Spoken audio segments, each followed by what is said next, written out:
that the success of one is the success of all, and the failure of one is the failure of all. Pero habang ikaw ay kinasusuklaman, talagang hindi makikipag-isa sa iyo ang taong bayan. So ang solusyon, ibalik ang pagkakaisa, paano? Mag-resign ka. Nung panahon ni Digong, etong si Harry Roque, kapag may pumapalyang cabinet secretary, sinong sinisisi niya? Yung cabinet secretary, hindi si Digong. Bakit ba wala nangyari sa mga projects yan sa Davao at sa Cebu? Kasi si Rodrigo Duterte umutang sa China ng patalo.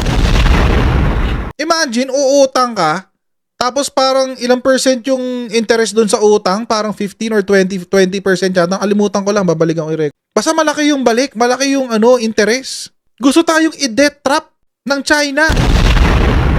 Buti na lang kamo, inabutan ng pagpapalit ng administrasyon. Nahuli. Bobo rin to si Harry Roque. Yung title mong abogado, title lang talaga eh.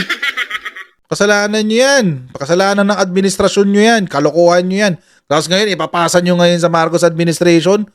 Ungas. Pero mga babayan, ang mga DDEBs, iba ang pag-iisip. Iba ang kanilang pagkakaintindi sa gustong gawin ng Pangulo. Tulad ng kanilang master troll master, Harry Roque. Nakita mo? So ang punto ko, hindi solusyon ang mass resignation ng iyong mga gabinete. Ikaw ang mag-resign. Ibigay mo na ang presidency kay BP Sara. Dahil kung si BP Sara bubuo ng bagong gabinete, halos sabay lang ang learning curve niyan sa bagong gabinete na iyong ibubuuin. At least, kapag merong bagong presidente, yung taong bayan, magkakasama-sama na muli, lalong-lalo na dahil nga sa ginawa mo kay Tatay Digong na pinapunta mo sa dahig, kinidnap mo. Magugulat ka. Kapag ang sambayanan nagkakaisa, magtutulungan yan.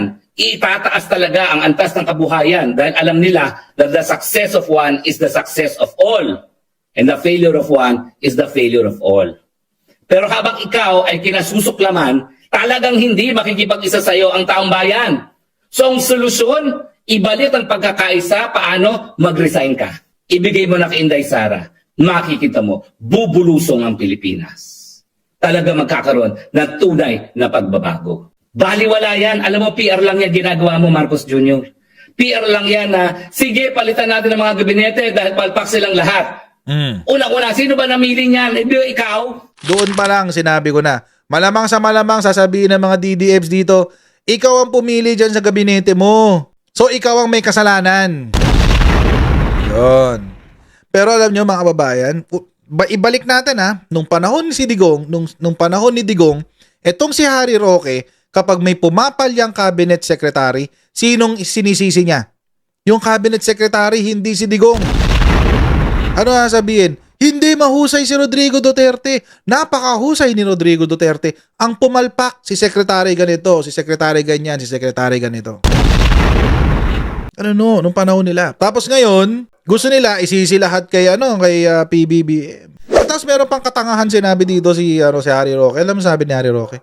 Ngayon mo pa tinanggal yung iyong mga gabinete. Tapos papalitan mo ng bago. Ano pang mauumpisahan nila? Sabi niya. Tapos ngayon, isasuggest niya, mag-resign ka na. Paupuin mo si Sara Duterte para yung bagong ilalagay niya na gabinete, pareho lang ng learning curve. Ha? Hindi pa pareho lang din naman yun kung let's say papalitan ni PBBM yung buong gabinete niya? Bobo rin to si Harry Roque. Yung title mong abogado, title lang talaga eh. Base lamang sa kung sino ang sip-sip sa'yo. Kung sinong malakas sa iyong asawa. Kung sinong malakas doon kitang baluslos. Hindi mo naman inisip kung meron silang sapat na kakayahan para gampanan ang kanilang mga trabaho sa kanilang mga departamento. Si Sinas, PNP, napakawalang kwentang PNP chief noon, pero hindi tinanggal ni Digong yun. Si Duque, napakawalang kwentang napakawalang kwentang DOH secretary. Si William Dar, napakawalang kwentang Department of Agriculture secretary. Si Manny Piñol, kumakain ng bigas na may insekto. Oh, mga walang kwenta. Pero ni-retain ni Rodrigo Duterte. Tapos ngayon magsasalita ka ng ganyan kay... Ito nga si Harry Roque, ni-retain ni Digong eh. Ito na napakawalang kwenta pala. Tignan mo yung DOTR. Napakatagal mong pinaupo yung Bautista na super palpak. Pinaupo mo nga si Vince Dizon, tingin mo may magagawa pa siya sa last 3 years? O naman, 3 taon pa yan eh. Alam ko, hindi mo natatanggalin yan si Vince Dizon dahil bagong-bago. Pero last 3 years, may magagawa pa ba siya? Di ba kinontra ka na niya? Kinontra ka na niya yung mga proyekto na dapat matapos sa transportasyon, tatapusin mo ngayon. Hindi nga po pwede kasi walang nangyari nung first 3 years. Ano ba yung mga proyekto na yan na pinalano pa ng panahon ni Tatay Digong? Yung mass transport system ng Davao at Cebu, wala namang ginawa kasi kalaban ng Davao at ang Cebu. So hindi ka ba naman sa kalahating ungas, Harry Roque? Bakit ba wala nangyari sa mga projects dyan sa Davao at sa Cebu? Kasi si Rodrigo Duterte umutang sa China ng patalo. Natuklasan ng Marcos administration yung kapalpakan ni Rodrigo Duterte at yung kapalpakan ng negosasyon ni former Secretary Art Tugade. Imagine, uutang ka, tapos parang ilang percent yung interest doon sa utang, parang 15 or 20% yata. Alimutan ko lang, babalikan ko i-record. Basta malaki yung balik, malaki yung interest. Gusto tayong i-debt trap ng China para doon sa mga gustong gawing proyekto sa Davao at Cebu. Buti na lang kamo, inabutan ng pagpapalit ng administrasyon. Nahuli. Kasalanan nyo yan. Kasalanan ng administrasyon nyo yan. Kalokohan nyo yan. Tapos ngayon, ipapasa nyo ngayon sa Marcos administration. Ungas. O yung pagre-repair ng EDSA, alam mo, lalo kang isusumpa ng taong bayan. Kasi dapat ginawa yan, patsi. Yung mga tao mo kasi, mga kaalyado mo, lahat kurakot. Ayaw gumastos talaga para sa tunay na proyekto. Tignan mo yung infrastructure projects. Panahon ko bilang congressman, talaga namang yung mga tumatanggap. Ako hindi kasi party list ako, wala akong district engineer na magbibigay ng proyekto sa mga kontratista na malapit sa congressman. Dati 10% pagkakalye, 5% pag building. Ngayon, hanggang 45% at 55%. Bakit?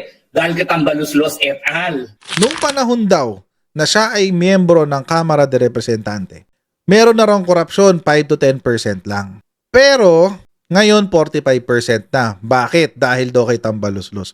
Mga kababayan, wait lang. Ang diferensya lang pala is presyo. Ang diferensya lang pala ay porsyento. So anong ginawa mo para supilin ang korupsyon nung ikaw mismo ang kongresista? Wink. Ako walang problema sa akin magtatalak si Harry Roque sa dahig. Tuloy lang niya yan. Ituloy lang niya yan ng ituloy. Alam niyo kung bakit? Kasi meron na siyang valid warrant of arrest. At habang patuloy siyang nagkuukuda dyan, habang patuloy siyang nagsasalita, this becomes part of the record. Nagiging konsiderasyon niya ng kanyang asylum. At mga babayan, syempre, si Netherlands ang magde-decide kung bibigyan ba siya ng asylum sa kanilang bansa. Gagawin ba siyang refugee sa kanilang bansa? Gugustuhin kaya ng Netherlands na mayroong isang Pilipino doon na talak ng talak? At nasisira ang imahe ng Netherlands dahil nagkukubli sila ng isang ganitong klaseng individual, human trafficker? Hindi ko lang alam. Pero tignan natin. Abangan natin na magiging resulta ng kanyang asylum application. Sinungalingan mo yan, Harry Roque. Oo. It's no more than the lies of this individual. Tapos ang gusto mo pag-resignin si PBBM, maraming ang Pilipino ang gusto i-extend pa yung term niya eh. Kung pwede lang talaga, i-extend pa yung term niya ng isang dagdag pang 6 na taon. Feeling ko mas marami pa rin kahit let's say ngayon maglalaban si PBBM tsaka si Sara sa eleksyon. Halimbawa lang, 2028. Kung maglaban sila, mas marami pa rin boboto kay PBBM. Mas madali kasing intindihin ng ordinaryo mamamayan yung stable, yung stability. Panahon ngayon ni PBBM, mga kababayan, stable ang bansa. It's not at peace, hindi siya tahimik dahil maingay ang mga DDS, puro paninira, pero stable.